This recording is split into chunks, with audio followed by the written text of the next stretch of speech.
అందరికీ శుభాకాంక్షలు. మొన్నటి క్లాస్ మీరు విని ఉన్నారు. అది పరిచయానికి సంబంధించినటువంటి క్లాస్. ఈరోజు మీకు నేను 2 సబ్జెక్ట్స్ 2 విషయాలు చెప్పాలి అని అనుకుంటున్నాను. ముందుగా చాలా రిలాక్స్గా ఫీల్ కండి. ఇంగ్లీష్ పదాన్ని నేను ఎందుకు వాడాను అంటే ఈరోజు ఇంగ్లీష్ మాట్లాడుకుంటున్నాను కనుక చాలా రిలాక్స్గా ఫీల్ కండి. రిలాక్స్ అంటే చాలా విశ్రాంతి అన్నట్టుగా మీరు ఫీల్ అయ్యి ఈరోజు క్లాస్ వినండి. సిలబస్లో మీకు ఇంగ్లీష్ నుంచి తెలుగు అర్థాలు, తెలుగు నుంచి ఇంగ్లీష్ అర్థాలు, ఇది మనకు సిలబస్లో ఉంది. తెలుగు మన మాతృభాష కనుక తెలుగు గురించి భయపడే అవసరమే ఉండదు. ఎప్పటి వరకు? 10వ తరగతి వరకు, ఆ తర్వాత కూడా. కానీ ఇంగ్లీష్ మన మాతృభాష కాదు. ఇంగ్లీష్కు సంబంధించి మనలో అవసరమైన భయాలు ఉంటాయి, అవసరం లేని భయాలు ఉంటాయి. అవసరమైన భయము ఏమిటి అని అంటే ఇంగ్లీష్ మన మాతృభాష కాదు కదా అన్నది. అనవసరమైన భయం ఏమిటి అని అంటే ఎంత కష్టపడ్డా మనకు ఇంగ్లీషులో ప్రావీణ్యత రాదేమో అనేది. కాదు. కనుక ఈరోజు మనం చాలా ఓపికగా ఏం చెయ్యాలంటే ఏ నుంచి జెడ్ వరకు 10వ తరగతి లోపే మీకు ప్రశ్నలు వస్తాయి ఇంగ్లీష్లో కూడా. కనుక ఏ నుంచి జెడ్ వరకు ఆల్ఫాబెటికల్ ఆర్డర్లో ఇంగ్లీష్లో ఉన్నవి 26 అక్షరాలు.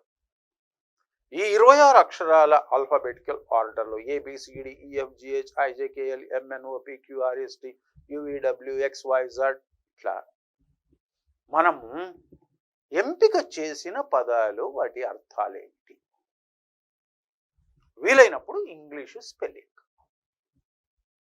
అర్థాలలో ఉండే చమత్కారం ఏంటి, అడాప్ట్, ADOPT, ADAPT, ఈ రెండిటికి తేడాలు ఉన్నాయి. యాంగిల్, యాంజిల్, ఈ రెండిటికి తేడాలు ఉన్నాయి అర్థాలలో. ఇట్లా మనకు ఎటువంటి చమత్కారాలు ఉంటాయి ఇంగ్లీష్లో. ఏ అనే ఒక అక్షరానికి సంబంధించిన పదాలు, అర్థాలు ఈరోజు నేను చెప్పబోతున్నాను. జాగ్రత్తగా వినండి. అవసరం అయినప్పుడు మాత్రం ఇక్కడ నేను ఇంగ్లీష్ స్పెల్లింగ్ రాస్తాను. ఎందుకంటే మిమ్మల్ని ఇంగ్లీషు స్పెల్లింగ్ బహుశా అడగరు, మిమ్మల్ని అర్థమే అడుగుతారు.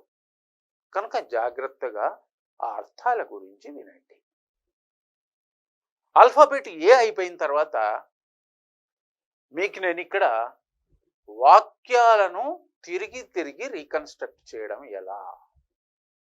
రీకన్స్ట్రక్ట్ అంటే అడ్డదిడ్డంగా వాక్యాలు రాసినట్టయితే వాటిని ఒక క్రమంగా రాయమని మీకు పరీక్షలో వస్తుంది. దాన్ని పూర్తి చేయడం ఎలా అన్నది కొద్దిసేపు చెప్తాను. దీంతో ఈరోజు మన 2 గంటల పాఠం పూర్తి అవుతుంది. ముందుగా మీకు నేను అర్థం ఏమిటి మొట్టమొదటిగా ఈ పదంతో ప్రారంభిస్తాను. చూడండి, అది ABBREVIATION, ABBREVIATION.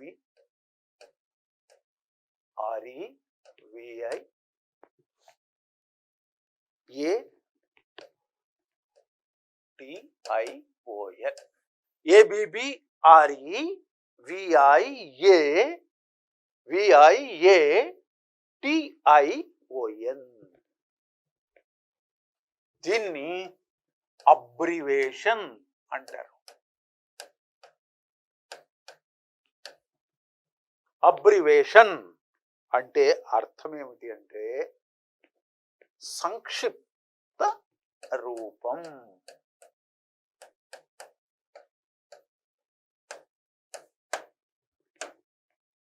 సంక్షిప్త రూపం.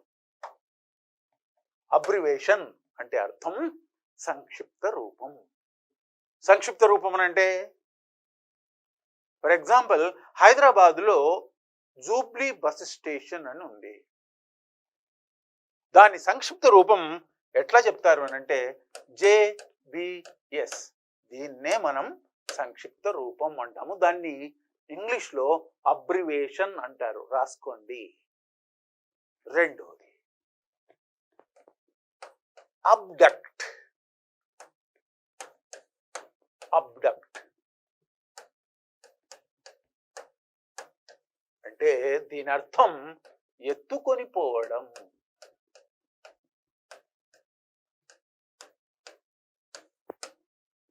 ABDUCT abduct. గుర్తుపెట్టుకోండి. అయ్యో ఆ పిల్లవాడిని ఎత్తుకొని పోయారా, they abducted them from the nearby street. దగ్గరగా ఉన్న వీధిలో నుంచి ఆ పిల్లవాడిని ఎత్తుకొని పోయారు. That's what abduct. గుర్తుపెట్టుకోండి. చాలా సులువైన, సహజమైన, సాధారణమైన పదం. 3 అబిలిటీ.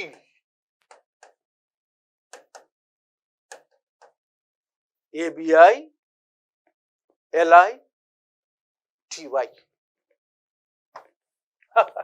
మనం సాధారణంగా మాట్లాడుకుంటున్నప్పుడు అంత ఎబిలిటీ లేదు. ఆ బ్యాట్స్మెన్ అవుట్ చేసినంత ఎబిలిటీ ఆ బౌలర్కు లేదు.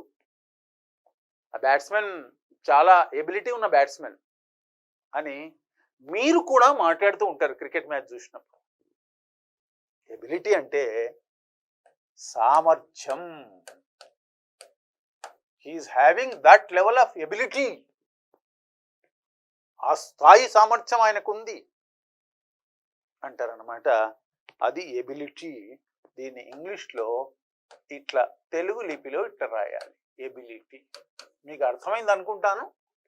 ఏ అనే అక్షరం నుంచి 10వ తరగతి వరకు ఉండే జ్ఞానం ఎంత సాధారణంగా ఉంటుంది ఒక తెలుగు మీడియం విద్యార్థికి అన్నదే చూస్తారు కనుక మీకు మరీ చాలా లోతైనటువంటి పదాలతో మీకు అవసరం లేదు.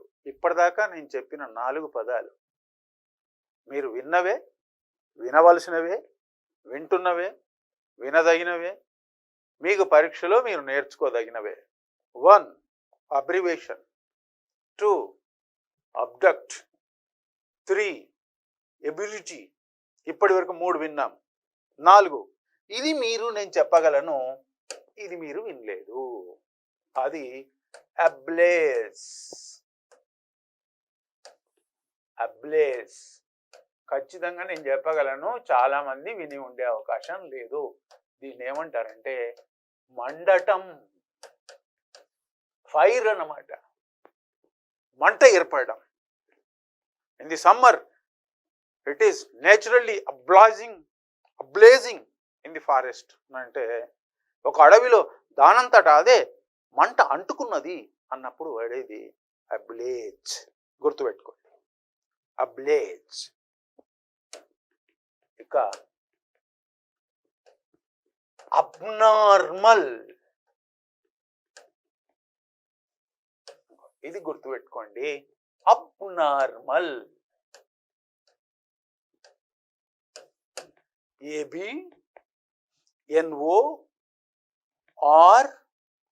ABNORMAL. ABNORMAL abnormal. అబ్నార్మల్ అని అంటే అర్థము అసాధారణం. దీన్ని ఇంకో పదం కూడా ఉంది, అదే ఎక్స్ట్రాడినరీ. అయితే కొంచెం డిఫరెన్స్ ఉంది. ఎక్స్ట్రాడినరీకిను అబ్నార్మల్కు కొంచెం ఉంది. ఈ వచ్చినప్పుడు ఇది వస్తుంది కనుక ఇప్పుడు నేను చెప్పడం లేదు. Abnormal అసాధారణం.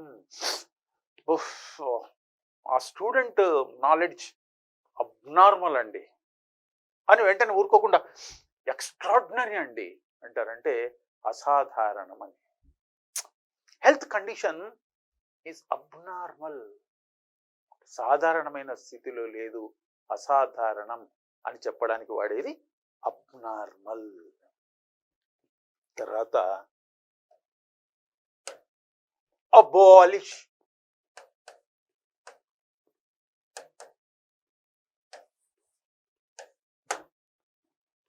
Abolish.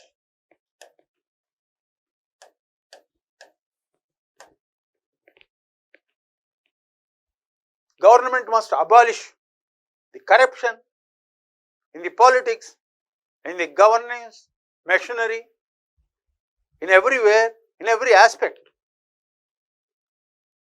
Unless this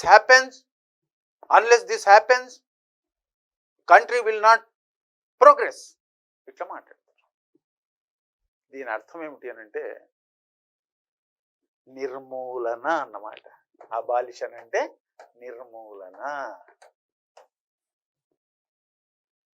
corruption, అవినీతిని కనుక నిర్మూలన చేయకపోతే దేశం ఎప్పటికి కూడా ముందటికి పోదు అని అన్నప్పుడు వాడేది పదం. We must abolish the corruption in every aspect. అన్ని రంగాల్లో ఉన్న అవినీతిని మనం నిర్మూలించాలి అని చెప్పాలి అన్నప్పుడు అబాలిష్ అన్న పదాన్ని వాడతారు. గుర్తుపెట్టుకోండి, ఈ పదాలన్నీ కూడా చాలా ముఖ్యమైన మరీ ఎంపిక చేసి చెప్తున్నటువంటి పదాలు. ఇంకా అందరికీ ఈ తెలుసు, విన్నర్, కానీ దీని అర్థం ఏమిటో చాలా మంది ఏమిటి అని సందిగ్ధ పడతారు. That is what about. About అని అంటే గురించి. This class about the upcoming candidates who are appearing for this examination. దాని అర్థం అబౌట్, గురించి. The bus stand about the passengers అన్నాం అనుకోండి, అంటే బస్ స్టాండ్ ఎవరి గురించి? ప్రయాణికుల గురించి. About passengers, about bus goers, about travellers, about RTC, everything. అట్లా అన్నమాట. అబౌట్ అని అంటే గుర్తుపెట్టుకోండి, ఏమో తెలుసు ఈ అర్థము అని అనిపిస్తుంది, కానీ తెలియని అర్థము గురించి. చాలా చమత్కారంగా ఉంటుంది. That's what about. తర్వాత ఇంకా ఇంతే దగ్గరగా వచ్చేది ఇంకొకటి ఉంది పదం. అబౌట్ వేరు, ఇప్పుడు నేను చెప్తున్నది వేరు. ఇది ఎబో, ఏబిఓ బిఈ, ఎబో.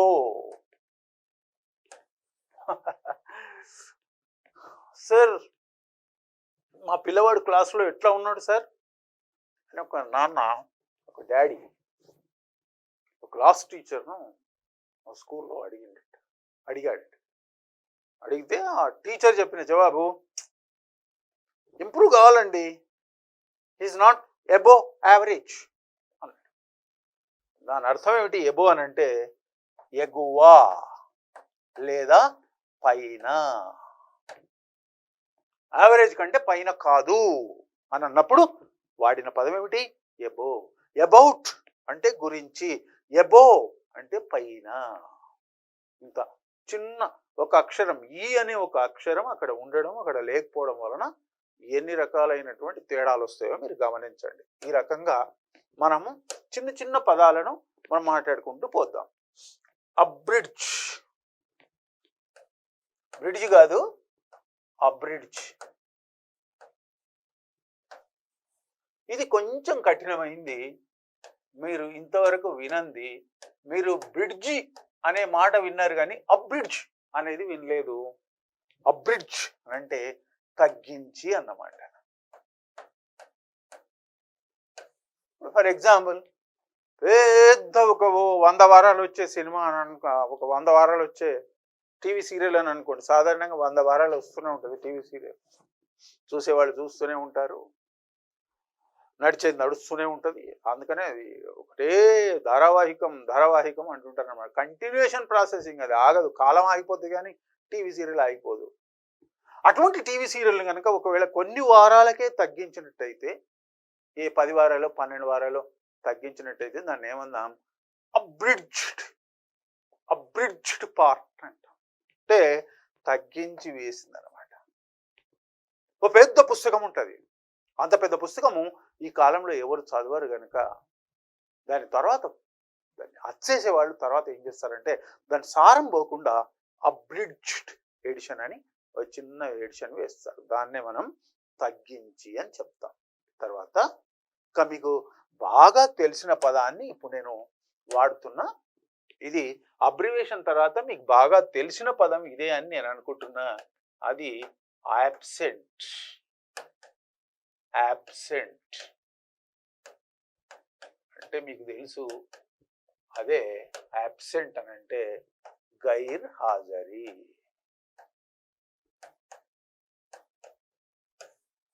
ఇప్పుడు మనం ఈ 10 పదాలను మళ్ళా ఇప్పుడు ఒకసారి మాట్లాడుకుందాం. అబ్రివేషన్ ఇప్పుడు ఇక్కడ రాయను నేను, మీరు ఒకసారి మళ్ళీ మనం మననం చేసుకుందాం.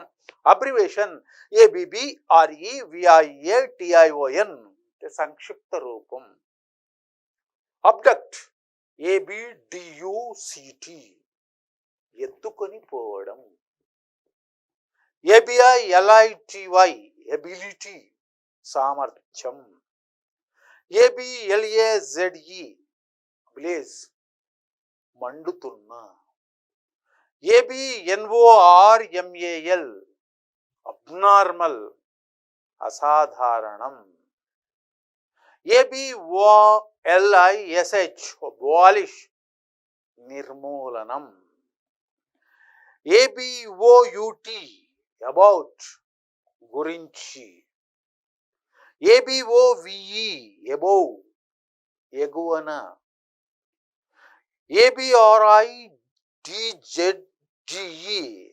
అబ్రిడ్జ్ తగ్గించు.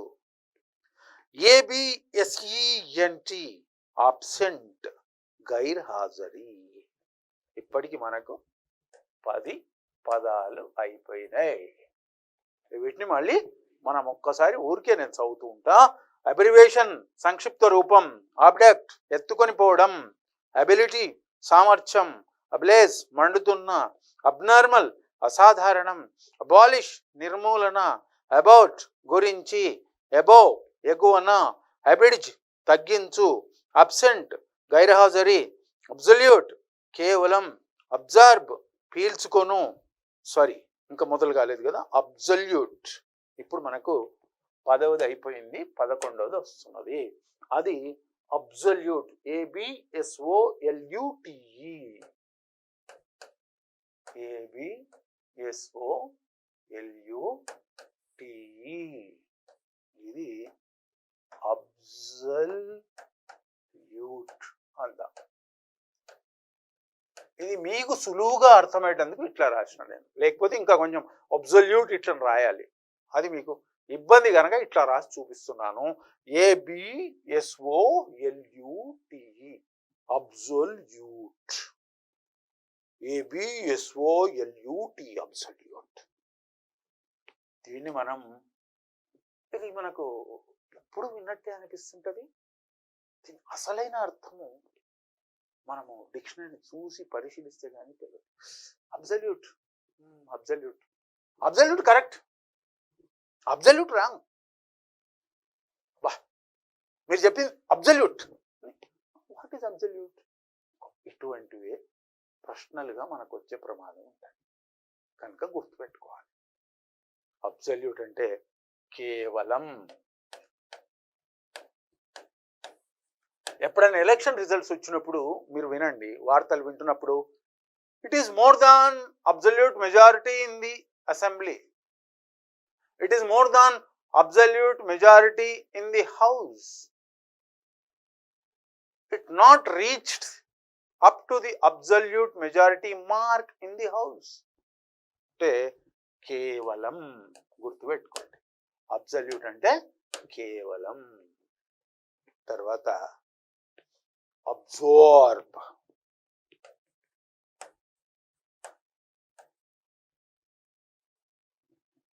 అబ్జార్బ్. ABSORB. Sorry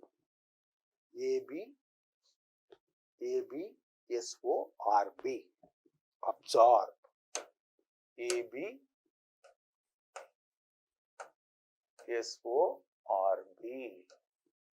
absorb. అంటే ఏమిటి?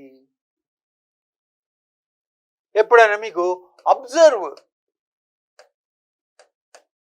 అనే పదం మీరు విని ఉంటారు. ఈ అబ్జర్వ్కు దీనికి ఏం సంబంధం లేదు.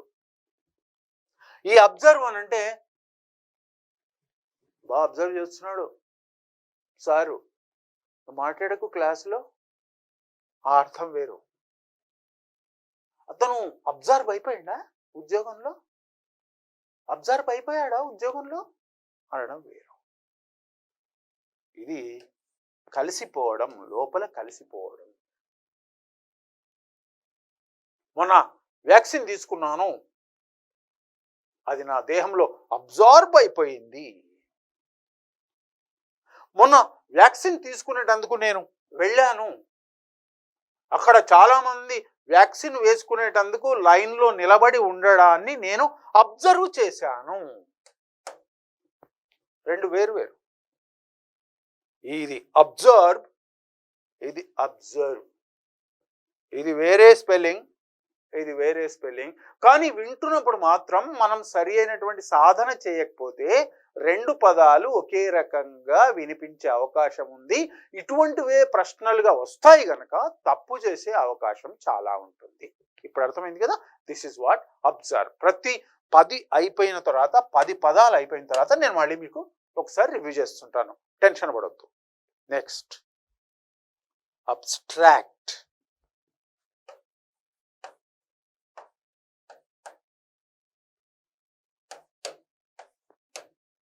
మీరు స్పెల్లింగ్ కోసం ఏమి అది కావద్దు. ఇది అబ్స్ట్రాక్ట్, ABSTRACT, అబ్స్ట్రాక్ట్.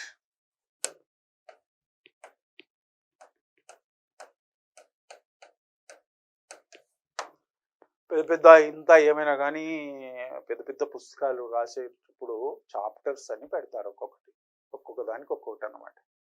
మనం భోజనం చేస్తున్నప్పుడు ఎట్లానైతే పప్పు, కూర, సాంబారు, చట్నీ, రసం, పెరుగు ఇవి వేరువేరుగా ఉంటాయో అట్లానే పెద్ద పెద్ద గ్రంథాలలో చాప్టర్స్ ఉంటాయి.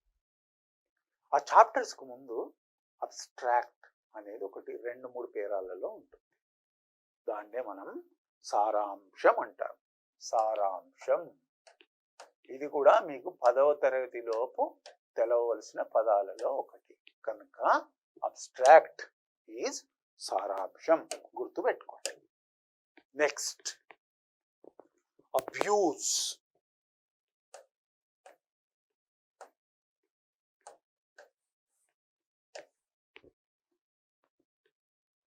He abused me in front of my friend అన్నాడు అనుకోండి ఎవరైనా ఇంగ్లీష్లో.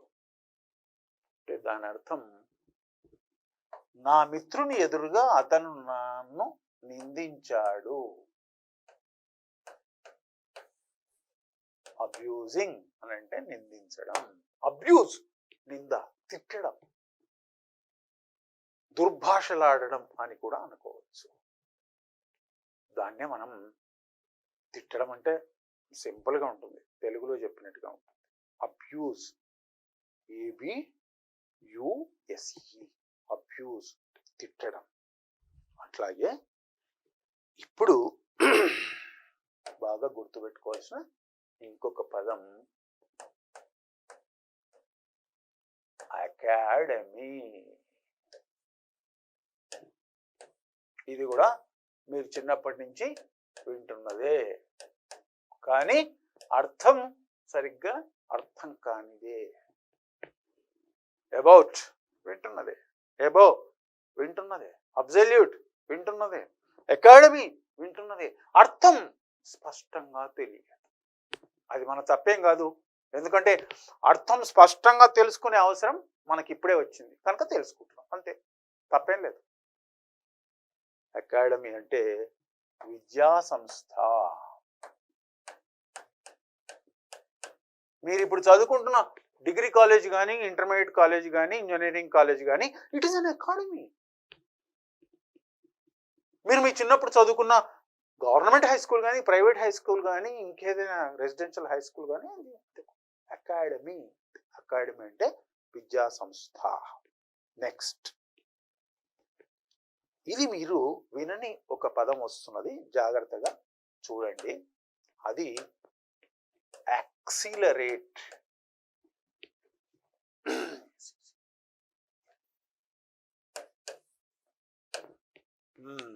What is accelerate? గుర్తు తెచ్చుకోండి. ఏదైనా కానీ ఇటువంటి మాట మీరు ఎప్పుడైనా కానీ వాడుతుంటారా? గుర్తు తెచ్చుకోండి. మీ అందరికీ చాలామందికి కారు నడపడం కూడా వచ్చు అనుకుంటాను, లేదా కొంతమందికైనా కారు నడపడం వచ్చు. బ్రేక్ వేగాన్ని ఆపేది, వేగాన్ని నిలిపేది బ్రేక్. మరి వేగంగా వెళ్ళేటందుకు సాధనం అయ్యేది ఏది?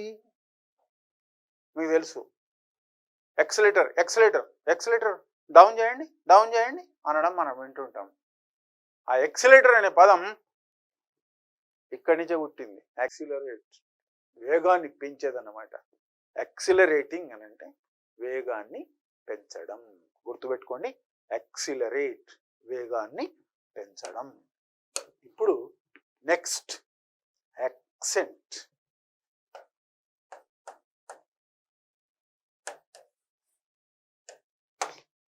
ACCENT. చాలామంది ఏమనుకుంటారు అని అంటే యాక్సెంట్ అని అంటే యాస అని అనుకుంటారు, కానీ దీని డిక్షనరీలో అర్థం ఏముంటుంది అని అంటే నొక్కి చెప్పడం.